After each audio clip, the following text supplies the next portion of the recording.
I'm Professor Susan Watkins, Director of the Centre for Culture and the Arts at Leeds Beckett University. Welcome to this Leeds Cultural Conversation. We organise this series in partnership with Leeds City Council and the publisher Palgrave Macmillan. We're working closely with Palgrave on their campaign for the humanities. For more information about the other forthcoming talks in the series, please visit our website. Now, it's International Women's Day today, and so I'm delighted as a woman professor to be introducing another woman professor, my colleague and friend Ruth Robbins, who is Professor of English Literature and Director of Research in the School of Cultural Studies and Humanities at Leeds Beckett University. Ruth's research interests centre on the late Victorian period in English literature, especially what's known as the literature of decadence. Her book, Pater to Forster, 1873 to 1924, deals with literature written in the late 19th and early 20th century period. More recently, her book on Oscar Wilde revisits these interests in the fin de siècle.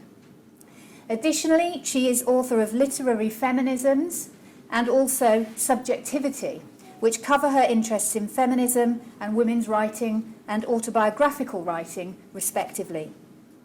She's also published an anthology of 19th century texts on women and the medical profession called Medical Advice for Women, 1830 to 1914, and she's co-author of a book on the British short story.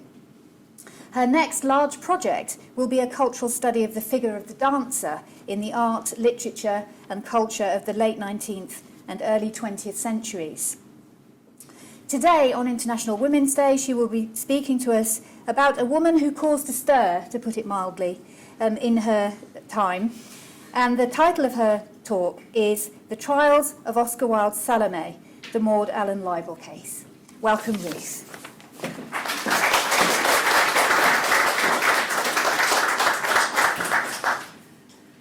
Okay, this is possibly not the most edifying story for International Women's Day. However, I will give you reasons why I think it's appropriate to mention it on Today of All Days at the end of the process. So I'm going to start by setting the scene and think about Oscar Wilde's Salome and a bit about censorship. In the autumn of 1891, Oscar Wilde went to Paris. He spent that period just meeting the rich and famous, being feted by them. And in that time, because of the people that he was meeting there, he became obsessed with the idea of writing a play about the biblical story of Salome, the ultimate femme fatale, the woman who danced for the head of John the Baptist at her mother's behest. In this obsession, as in so much else, Wilde was not entirely original. The figure of Salome was actually everywhere in the late 19th century. There are stories by Flaubert, there's a long poem by Stéphane Mallarmé, and there is lots of art. That's just one example. I could actually produce about 50 images from late 19th century painting of Salome. That one's a detail from Gustave Moreau.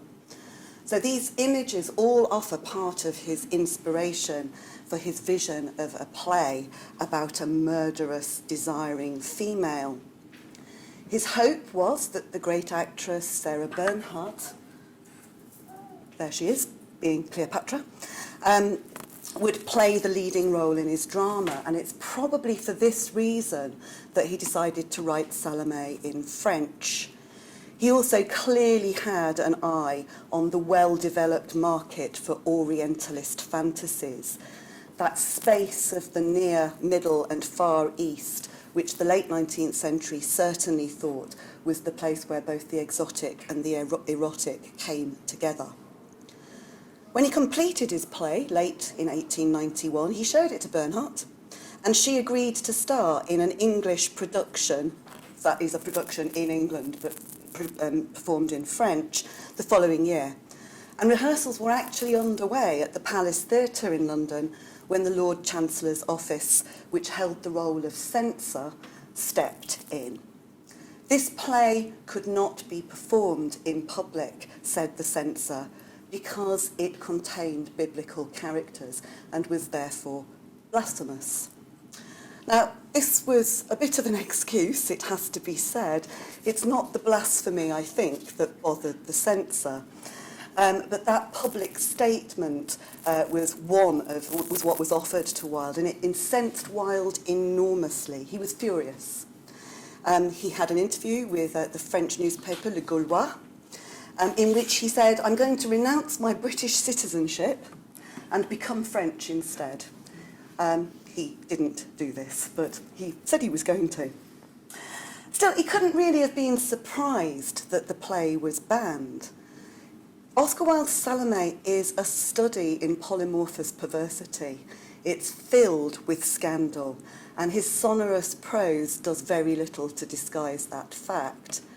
At every turn, it represents what were for the Victorians and beyond forbidden desires. And the fact that nobody actually gets what they desire at the end of this play, it's also a study in frustration, I think, doesn't undo the scandal of those desires being expressed. As every schoolboy knows, as they say, at Wilde's trial in 1895, homosexuality was regarded as the love that dare not speak its name, but it wasn't the only kind of love that wasn't meant to be spoken. The examples of forbidden, though unrequited passions in Salome are very many. As the curtain rises, a young page boy and a young Syrian soldier discuss the moon. The page, it turns out, is in love with the Syrian, but of course he can't say so, since his really is the love that dare not speak its name. And the Syrian hasn't noticed that this unrequited passion, because he himself is in the grips of a forbidden desire. This time it's forbidden because it offends against ideas of caste or class. He's in love with the Princess Salome, and his own position is too lowly to permit that to be okay. And then we've got a king, Herod, who is also filled with unruly passions of his own. Prior to the play, he has already married his brother's widow, Herodias, a marriage which was certainly regarded in the Bible as well as in the play as incestuous. And not satisfied with having broken that law, he also is very unhealthily fascinated with his stepdaughter's budding sexuality. And it's he who commands her to dance the fatal dance. And finally, we have Salome herself, a young girl whose body is the object of a great deal of voyeuristic gazing, and who's just begun to discover her own sexual power and her own desires.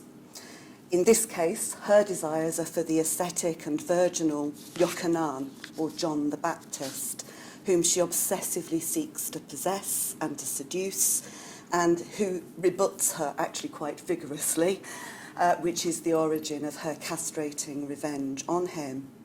Finally, the prophet is killed, and she dances a necrophiliac dance macabre with his severed head. In the words of a later trial, this is hardly the kind of play which late Victorian English patriarchs would have wished their wives or servants to attend.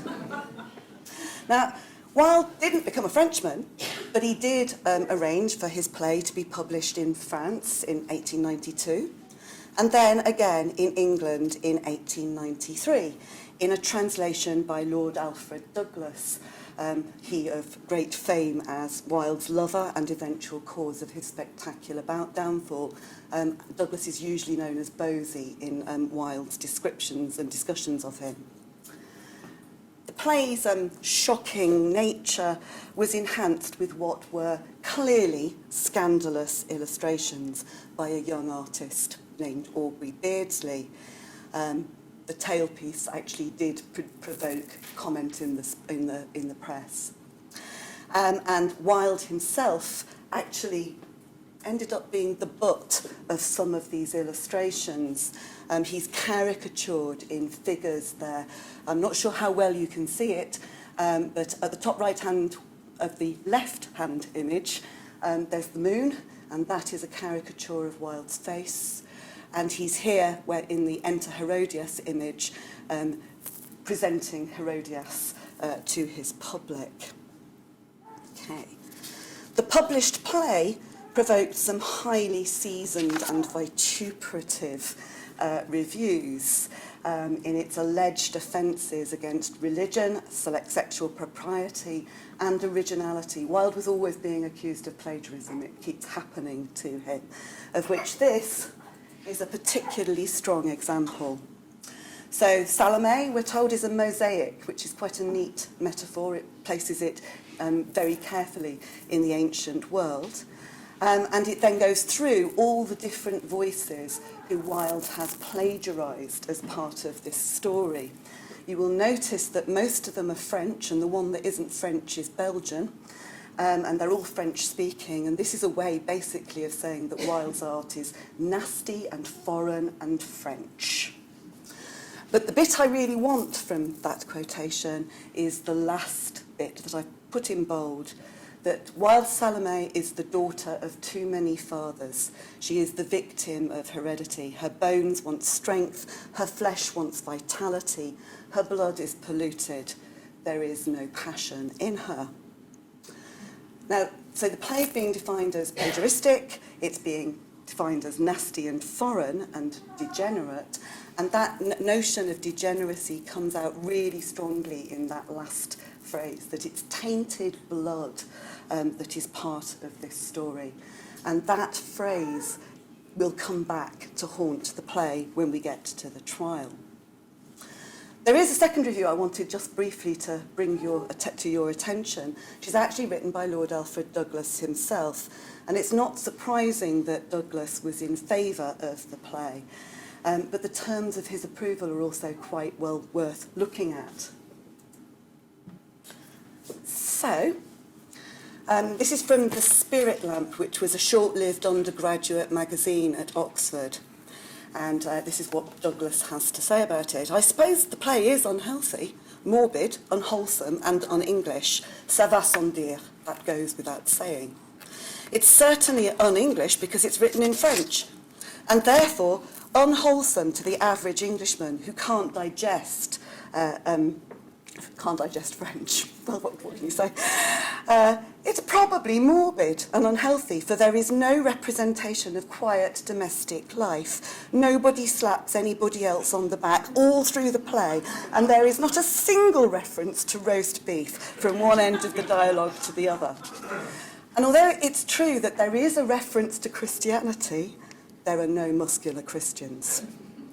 Anyone, therefore, who suffers from that most appalling and widespread of diseases, which takes the form of a morbid desire for health, had better avoid and flee from Salome, or they will surely get a shock that it will take months of the daily papers and Charles Kingsley's novels to counteract. I wouldn't wish Charles Kingsley's novels on anybody. Okay. But you can see what he's doing there, that the very terms of which of abuse that are kind of layered at the play are flung back at its abusers as terms of praise. Now, after Wilde's imprisonment in the spring of 1895, the first public performance of Salome took place, fittingly enough, in Paris, in an experimental production by Aurélien Marie Lugnepo at the Théâtre de l'Oeuvre. And although there were no public performances in Britain, so you can't do this in public just for anybody who wants to turn up, there were actually a number of paying performances that were private performances at special club or subscription-only venues at intervals between about 1900 and 1910. An attempt to get the original ban lifted in 1910 failed. The official censor again decided that it was obscene, and there was a short-lived controversy in the pages of the Times where Robert Ross, there he is, Robert Ross, on the left, Wilde's friend, literary executor, and possibly first lover, protested against the continuing prohibition.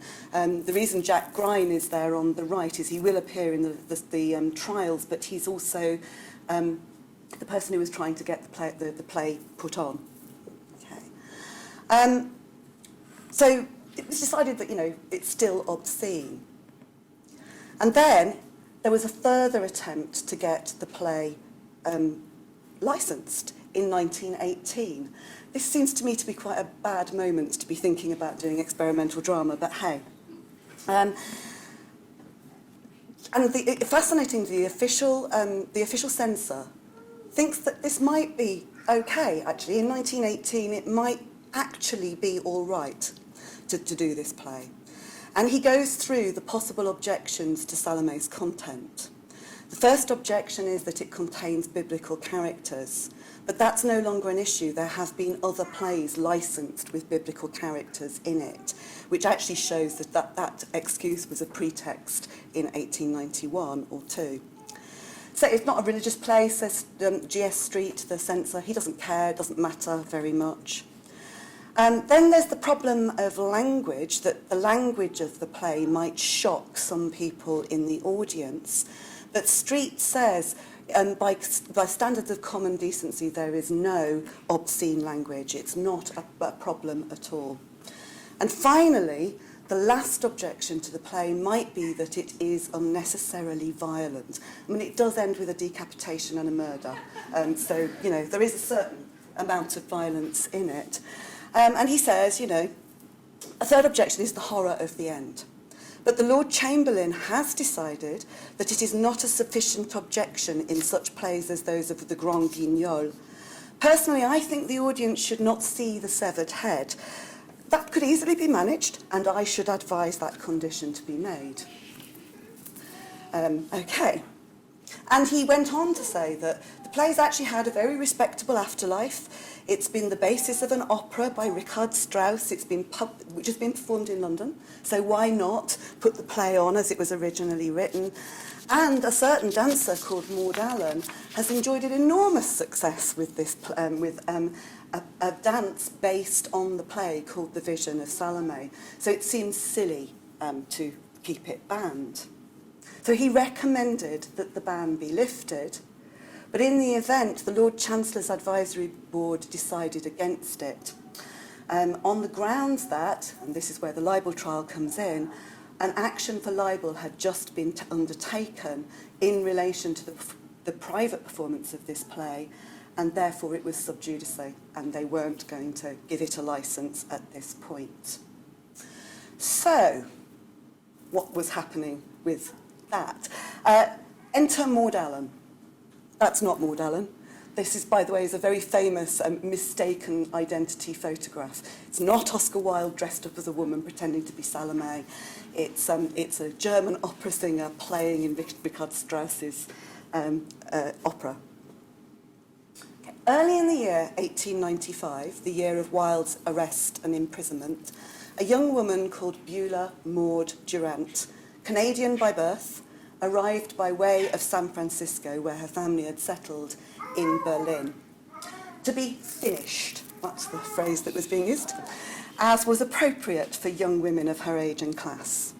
In Germany, she would study art, sculpture, photography, and finally dance. She stayed in Berlin much longer than her finishing required, because a startling family disaster occurred back home in San Francisco, and her family wanted to keep her away from it. In April 1895, just as Oscar Wilde was about to enter the dock at the Old Bailey for the first time, Maud's brother, Theodore Durant, enter Maud Allan, missed that one. Anyway, Theodore Durant was arrested for a double murder.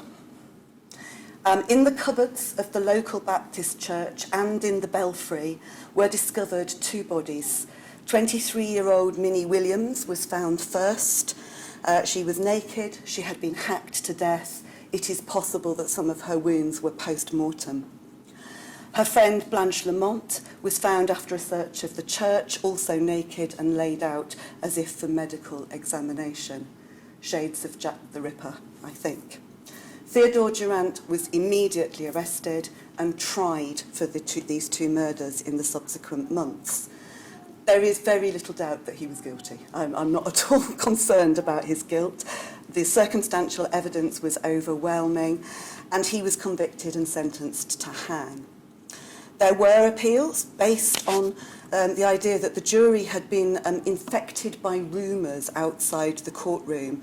And those rumours were that he had violated the corpses and that he was involved in an incestuous relationship with his own mother, which may well have prejudiced any jury against him, I suppose.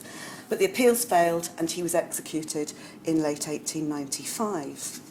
And after a scandal of that nature, it's really not surprising that Maud opted to stay in Germany, to change her name to Maud Allan. She spent the next 4 or 5 years attempting to break into the theatre, supplemented her allowance from her family by acting as an artist's model, and using her art training, she also illustrated contemporary books, including, scandalously I have to say, Dr. Penn's illustrated conversation pieces for women, which one historian of this period describes as, in effect, a sexual manual for women and an example of advanced German attitudes towards sexuality. She also had an interesting love life, a number of different lovers, male and probably female, and she lived with those lovers. She got away with a lot more in Berlin than she would have done in downtown San Francisco, I think. And then she began a career as a dancer, using her skills as a photographer to work out the effects that you can get from artificial light, her training as a model to understand the tableau poses which were part of her stock in trade, and her talents as a seamstress to make her own really very revealing costumes. And she danced widely across Europe in all kinds of different roles, in pieces inspired by Mendelssohn's Spring Song, Chopin's Marche Funèbre, Schubert's Ave Maria, which I think might have been blasphemous, and Rubinstein's Valse Caprice. Like Wilde, she wasn't entirely original in this. There were other dancers doing this kind of thing, most of whom preceded her. Isadora Duncan, Loie Fuller from America, for instance, were both pioneers, as was a certain Mata Hari. But although she wasn't original, she was very beautiful, and I think very effective, at least for a time, and therefore very successful. And her greatest success was the choreography and performance of The Vision of Salome, premiered in Berlin in December 1906. This review comes from a slightly later evening in Prague, but it's in the same season, so you'll get a rough idea of what she was doing. In naked sensuality, her body calculating, she meets the eyes of Herod. The rhythm of her motion accelerates. She knows what she wants. And suddenly, in its grisly horror, the head of the prophet is handed her from the cistern. In Wilde's play, John the Baptist is imprisoned in a water cistern. So that's where he is executed. With the natural motions of the wild ass, she dances. Salome, the demi-vierge of the perverse instincts. Gaze now focused on the pale head in heated ecstasy. Wildly she revolves her head in jerking madness, her eyes and fingers groping in the cramps of love, the fantasies about unheard of desires. Shame seems to have vanished from her perspiring body. One draws back from the flame of this passion.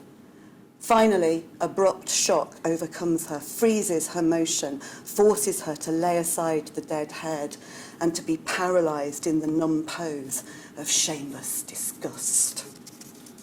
And she toured this all over Europe and came with this performance to London in 1908, where she played to packed houses for 2 whole seasons at the fabulous fee for 1908-1909 of £1,000 per night. She was a sensation who attracted extremely significant and well-to-do audiences, some of whom were amongst the government. So famously, she became very friendly with Margot Asquith, which did neither of their reputations any good. Okay. And Margot Asquith actually paid the rent on her London apartments. Make of that what you will.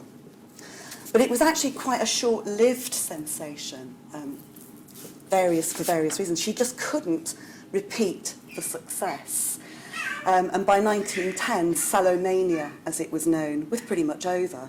And although she did tour in Australia, South America, North America, and South Africa, there was no repeat of the great success of the Salome phenomenon. And so to 1918. Now, the last months of the First World War were very fraught. The Allies didn't know they were going to win. It's very simple, really.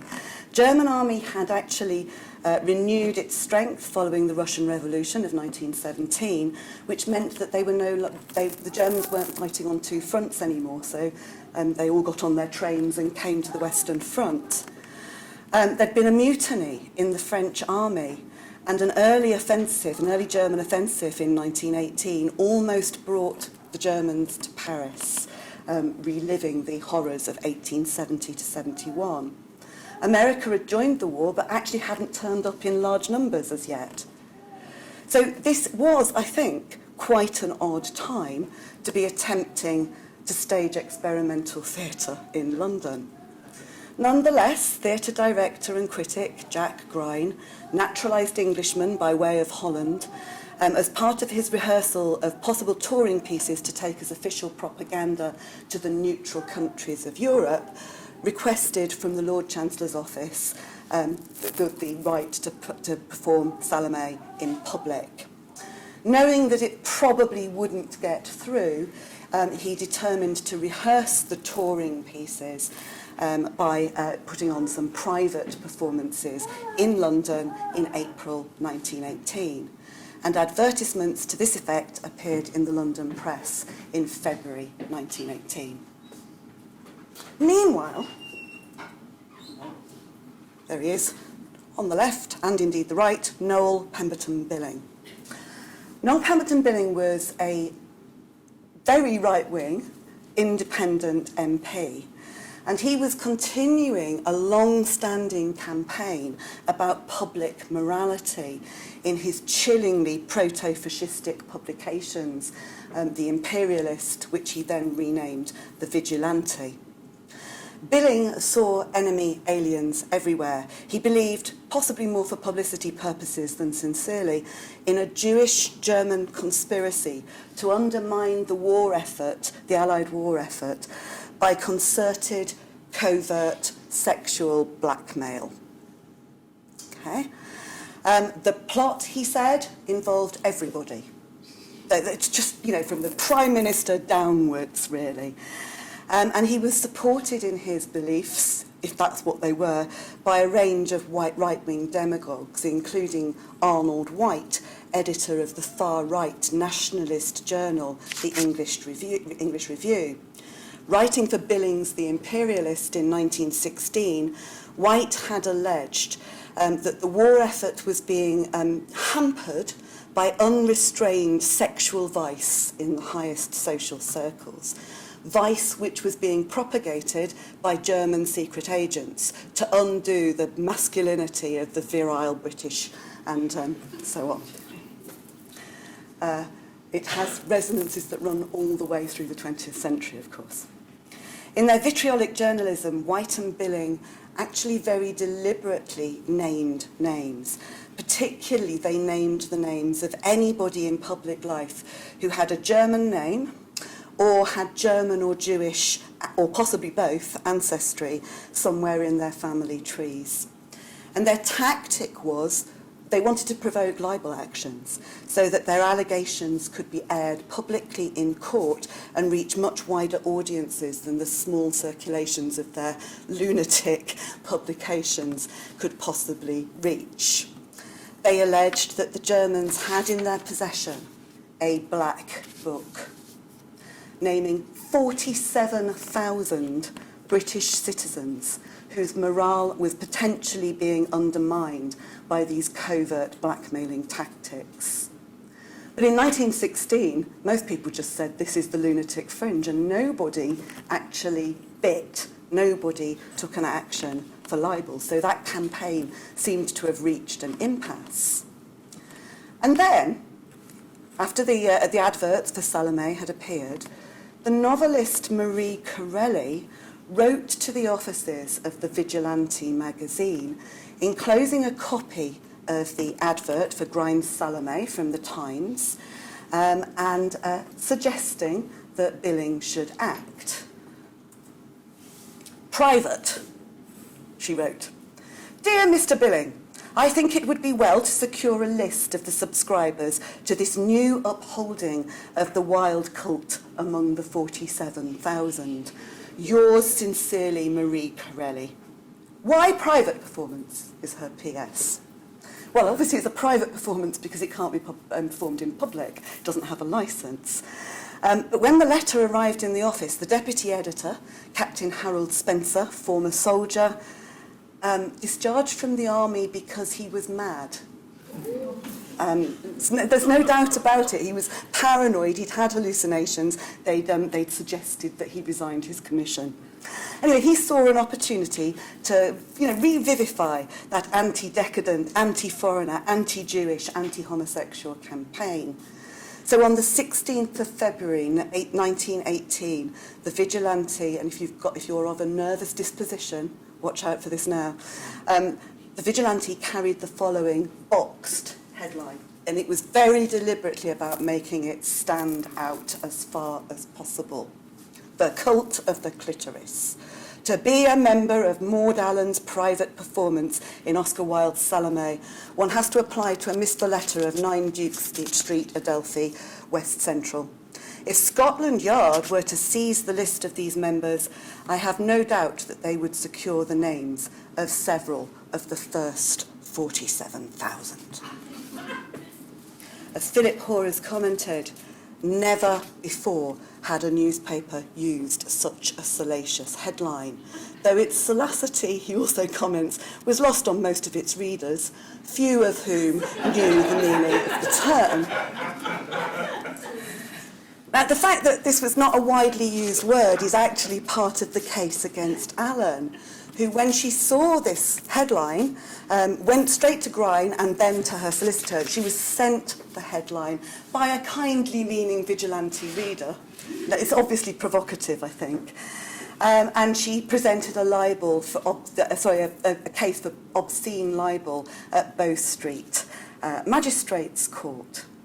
Because Billing was very unpopular. He was deeply unloved by lots of people in the establishment, quite deservedly so, I think.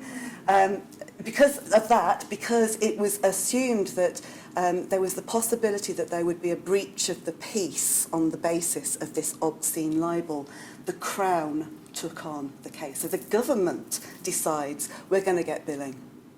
Now, there are lots of plots underlying all of this, and I haven't got time to go into all of them. In fact, I haven't got time to go into most of them. It is clearly true that the government were out to get Billing, but Billing was out to get them, and it's a question of who's worse, really. They're all pretty awful. So the case finally comes to Crown Court, the Old Bailey, in April 1918.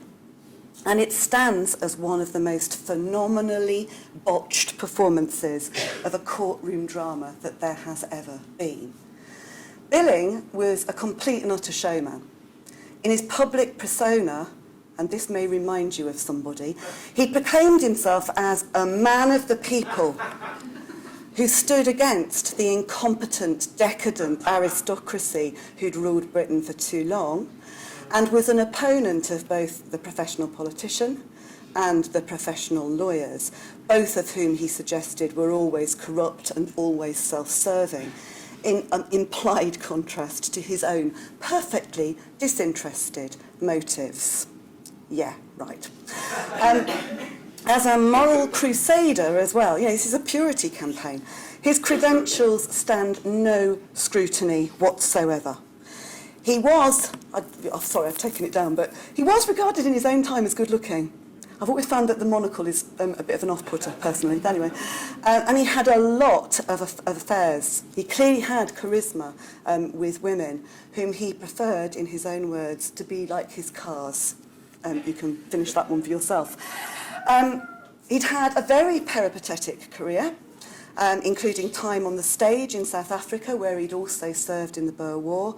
And he was actually quite forward-thinking about the conduct of war. His business was he made aeroplanes.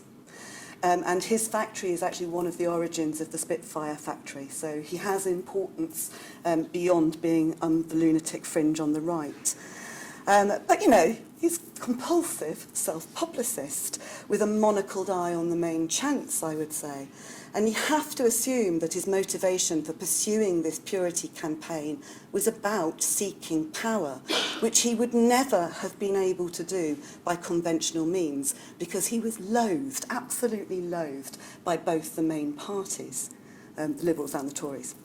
He was also zealous in demanding the internment of enemy aliens and their families, though he neglected to mention that his own wife was German. That might have been quite an inconvenient fact. See what I mean about remind you of anybody by that? The eventual trial was presided over by a judge better known for his comic timing than for his jurisprudence, Acting Lord Chief Justice Charles Darling. And it was a farce, really, right from the start. Billing opted to defend himself, knowing that he would be given more leeway if he did. This is kind of quite a strange thing. But if you're represented by a lawyer is expected to know the law and not to bring in irrelevant matter. And actually, Billing was being advised behind the scenes. He'd kept a KC on his payroll. Okay. But what he could do was introduce irrelevant matter by pretending he didn't know what the law said. And he made full use of this leeway, and the judge never really controlled him. The official reason for coming to court, the accusation that Maud Allan was a leading lady in the cult of the clitoris, was not actually his main reason for being there at all. He wanted the court as a public platform to bring into disrepute several members of the government and other leading figures by repeatedly and irrelevantly alleging that they were named in this probably fictitious German black book as numbering amongst the 47,000 and as therefore hampering the war effort because they were, morally compromised. Nonetheless, even if Maud Allan was not his main object, she was certainly his main victim. When she entered the witness box, she was subjected to some extremely unpleasant questioning, I have to say. It's what I might call trolling, really. He began by demanding her full name, which she confirmed as Beulah Maud Allan Durant. And having got that surname out of her, he handed her a copy of the Celebrated Cases of America, published by the San Francisco Police Department in 1910, where he directed her to turn to a marked page and asked if the photograph on that page was a picture of her brother. When the Crown protested, which they did, he gave his reasons for bringing the Durant murders to the court's attention. "I deeply regret it, my lord." Yeah. But I shall have to bring evidence to prove that this case and the vices referred to in that book are hereditary. In this case, Salome, over the bleeding head of John the Baptist, the raised lips, it is a clear case of sadism. Now, if they didn't know what clitoris was, they didn't know what sadism was either. And by the way, orgasm wasn't known either. So there's a whole bunch of words that suddenly find their way into the British press for the first time. So it was new to the court, and part of Billing's strategy was to argue that nice, normal, healthy, wholesome people don't know words like this. So it was a very telling exchange when he asked Maud Allan about the headline in the offending article, The Cult of the Clitoris. He says, "Did you understand the title at first sight?" And she says, "Yes." "Are you a medical student?" That's the only possible reason you could have. "I'm not an actual medical student, but I have read many medical books." Well, of course she had. She'd actually illustrated one. But it was unfortunate for Allan that she did know the word, because the judge, the prosecuting counsel, and the jury clearly didn't. And there was a good deal of evidence brought to the court that the vast majority of the population had never heard this word. Indeed, there's a kind of lovely exchange from Lady Diana Cooper and her husband Duff Cooper after the trial was over. Lady Diana Cooper got a letter from her husband sort of reporting on what the news from the front was about the outcome of the Billing trial. And he reported that one old soldier had come up to him and said, "Who is this Greek chap, Clitoris, that everybody's talking about?" But I think just as telling us is that earlier exchange, which says that being interested in a play like this is evidence of bad heredity. She suffers from bad blood. Now, the passage of the play that particularly exercised the court relates to Salome's response to Yochanan's head. It was repeated in court for a great many witnesses to exercise their literary critical skills and social commentary on. And it reads a bit like this. I've cut it because it's enormously long. "Ah, thou wouldst not suffer me to kiss thy mouth, Yochanan. Well, I will kiss it now. I will bite it with my teeth as one bites a ripe fruit. Yes, I will kiss thy mouth, Yochanan. I said it, did I not say it? It's very reiterative, Wilde's prose. It's very repetitive. Yes, I will kiss thy mouth, Yochanan. Ah, I have kissed thy mouth, Yochanan. There was a bitter taste on my lips. Was it the taste of blood? Nay, but perchance it was the taste of love. They say that love hath a bitter taste."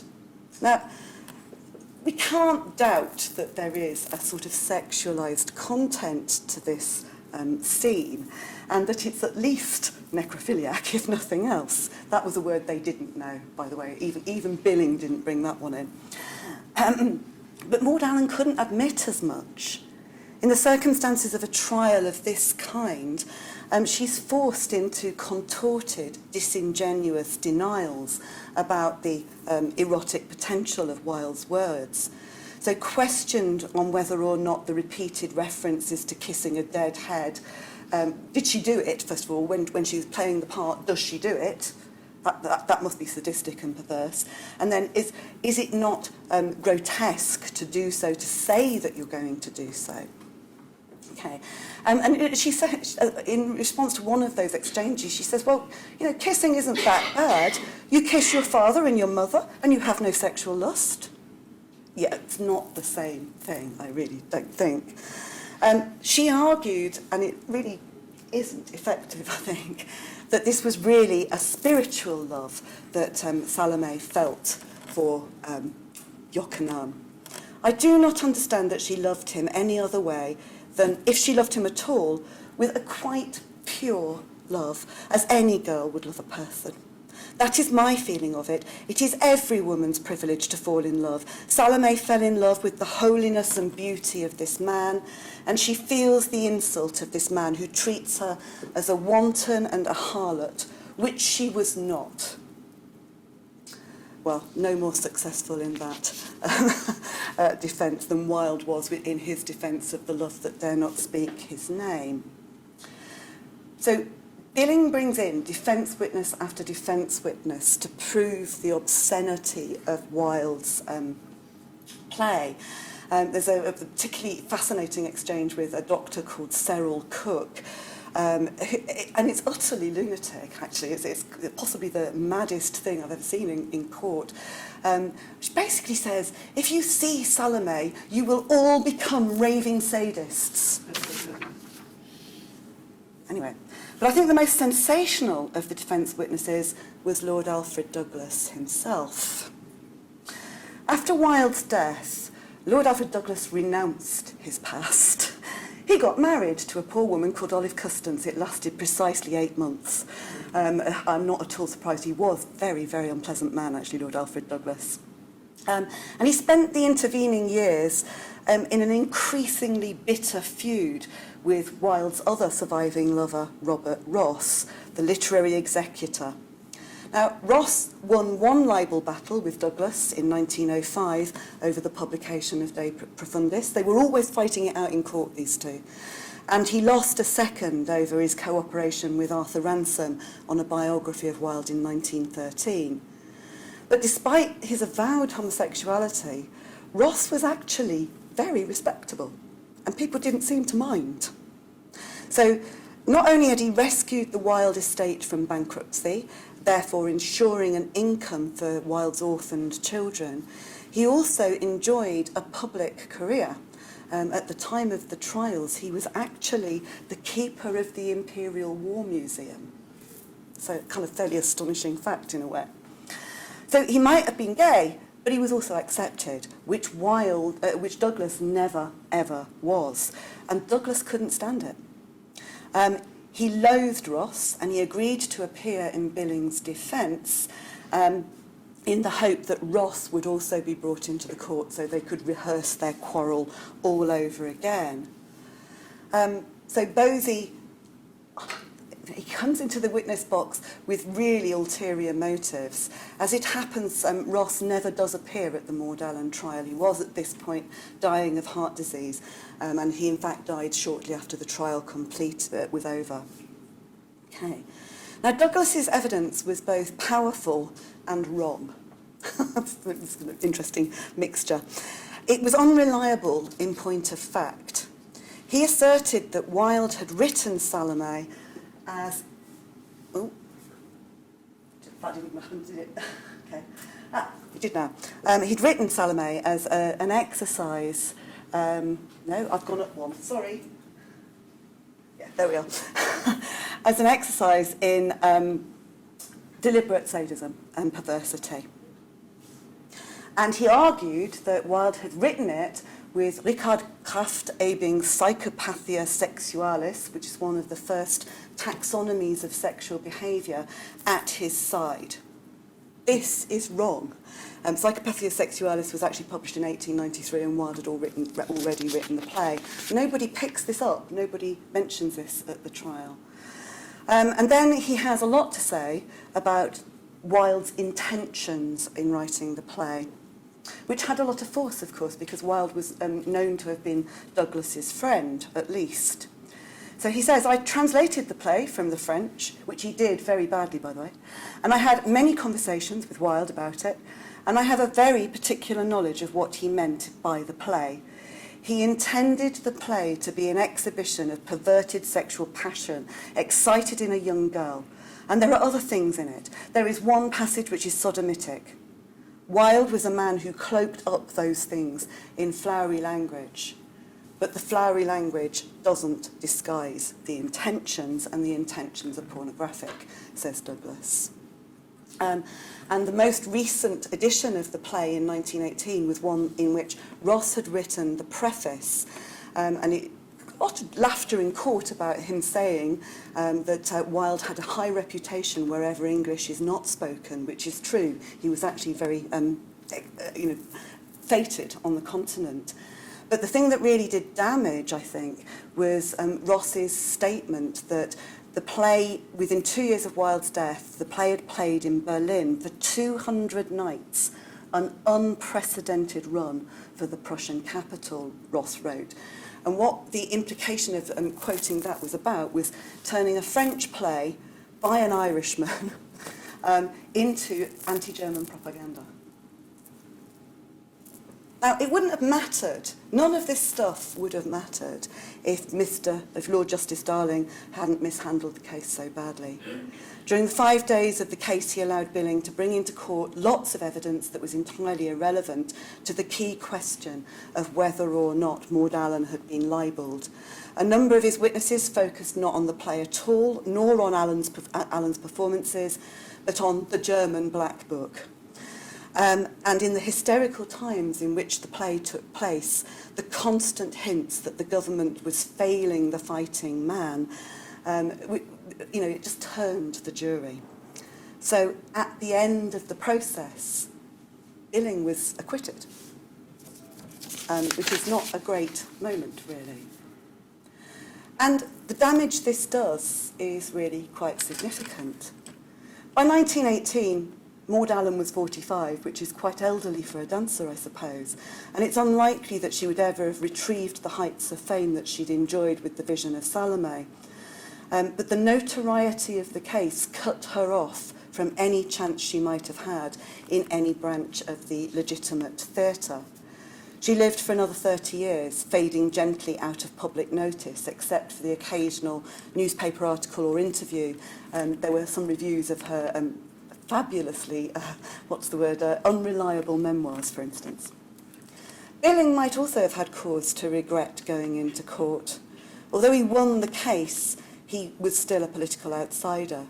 He continued his right-wing ranting. He had a serious go at causing anti-immigrant riots in the East End of London in the early 20s. He was a pretty appalling man, and a number of historians of this period do actually describe him as the Goering that Britain never had. He died shortly after the end of the Second World War. Now, as I said at the start, this isn't an edifying story for International Women's Day, because sadly the resonances between that historical story and the present are actually rather uncomfortable. It's in part a story about the abuse of male power. An all-male jury in an atmosphere of war hysteria found Billing not guilty of criminal libel when he was certainly guilty of libel, and he was certainly guilty of obscene libel. Criminal libel, maybe, anyway. A male judge mishandled the case, and a woman's sexual reputation became the index of her guilt or innocence in the justification of her persecution. The headline on the basis of which she brought the case implied, according to the court records, that she was both a sadist and a lesbian. Now, I don't regard calling somebody a lesbian these days as an insult, but it's only 4 years before there was a final attempt to make lesbianism illegal in 1922 that this happened. So it actually was incredibly serious. And it ruined her career. She was trolled out of existence, if you like. So those kinds of imputation, understood as slurs, they still happen. And it's still a problem that affects women much more than it affects men. I would also say that we are living in a period where demagogic politicians draw on xenophobia as a rallying call. And while professional politicians may not always be trustworthy, often aren't, the loose cannon amateur politician, however popular and populist he or she may be, is very seldom more trustworthy. And then fake news. You'll notice that amongst the images I've shown, there was no image of the Black Book, because that allegation was clearly nonsensical. It didn't exist. The two people who said in court that it did were Harold Spencer, the lunatic soldier, who we know perjured himself, and Eileen Villiers-Stewart, the bigamous wife of two men, both fighting at the front, and one of Billing's lovers, so hardly the most reliable testimony, I think. In the words of one of the more respectable organs of the press discussing the aftermath of this affair, and I think it's quite important, the most weakening passion to which democracies are prone is unreasoning suspicion and the uncritical swallowing of sensational, unproven, but loudly repeated charges. That way lies the destruction of all the reasonable mutual confidence without which a multitude becomes a mob and successful democracy is impossible. It's a moot point whether in 1918 Britain's democracy was successful.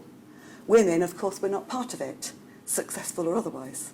They couldn't vote, they couldn't stand for office, they couldn't operate in most professional spheres, and they could not act as jurors in a court of law. In far more ways than one, they were not able to name or to claim their parts. The end.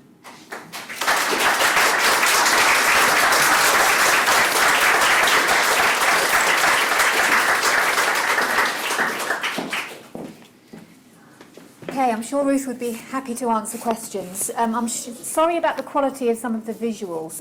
When we get the link up on YouTube to this lecture, we'll make that available to you all in case you would like to review some of those images in better visual quality.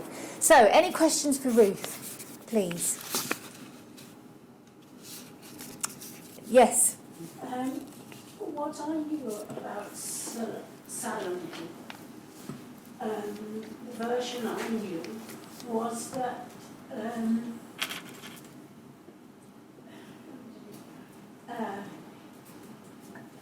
whoever it was asked her to dance, and after she danced, then he said, "What do you want?" Yes. And she said after that she wanted the head. I didn't get her. No, Wilde definitely changes the biblical story, as did a number of the other writers. The most significant change he makes from all of the models that he had seen in France was that usually it was regarded as Herodias's demand that Salome whispers with her mother, "What shall I ask for? What shall I ask for?" after she's done her amazing dance. This is the biblical story. And Herodias, who is very, very cross with John the Baptist because he's accused her of incest publicly and repeatedly, she says, "Get the head of that prophet," and so she does. Wilde makes it Salome's own request, and Salome repeatedly says, "I do not heed my mother. I'm not doing what my mum has asked me to do. I'm doing this for myself." So don't use Wilde and don't use Flaubert or Mallarmé or any of those other writers as evidence of what the Bible says. In fact, the biblical story takes about this much space. Salome has no name. It's about 5 verses of one of the books of Matthew. So they are letting their imaginations run riot. And I also heard, I don't know whether this was Wilde or the original thing, that afterwards she was so sad that he was dead that she killed herself. Well, in Wilde's play, Herod is so horrified by what she's done and what he's been complicit in her doing that he says in French, "Tuez la, kill that woman," and she is crushed beneath the swords, the shields of his soldiers. Oh, Yeah. Anyone else? Yes. No, thank you, we really enjoyed that. So, just picking up on this final point about fake news and the role of the mob, I just wondered, did the tabloids at the time, the Associated Press, Daily Mail, or even some of the more respectable papers at the time, report much about the Libel trial? Yes, I mean, it was huge. But it's interesting, as with the Wilde trials 25 years before, it's interesting also what they don't report. So they don't name the parts, they don't name the words. They are, with varying degrees, judicious, actually, the mainstream press, because nobody liked Billing. I mean, they all knew that he was a crank and thought he was quite dangerous. So there's the sort of aftermath of the trials. Manchester Guardian, the Times and the Daily Chronicle, for instance, basically say that was a very unedifying spectacle. That was really very poor. The Daily Mail, well, interesting, because one of the subplots to all of this is the relationship Billing had with both Northcliffe and Beaverbrook. And I can't go into it, it's a very, very long story, but he'd been backed by Northcliffe. So the Daily Mail has some quite harsh things to say about Billing. He lost the support of the right-wing press as he went along. Anyone else? Can I just ask you if you think there are any kind of like positive or edifying things to learn from it, I guess? Well, I suppose the thing I would want to bring out of it is that those words which weren't reported do become more known. Right, okay. Almost immediately, but bearing in mind that this is also the period in which Murray Stopes was starting to write about married love, getting prosecuted for obscenity along the way, but nonetheless starting to give a much more nuanced notion of what the sexual relations between men and women might be. And kind of saying that men need to get their acts together, actually. So like many obscenity trials, it actually makes the public more aware of what's being discussed and probably increases knowledge and has exactly the opposite effect of what's intended, by which is to shut down these things. Yeah. Okay, that's great. Anyone else? Okay, well, thank you very much for coming, and we'll see you next time. Thank you. Let's give her one more clap.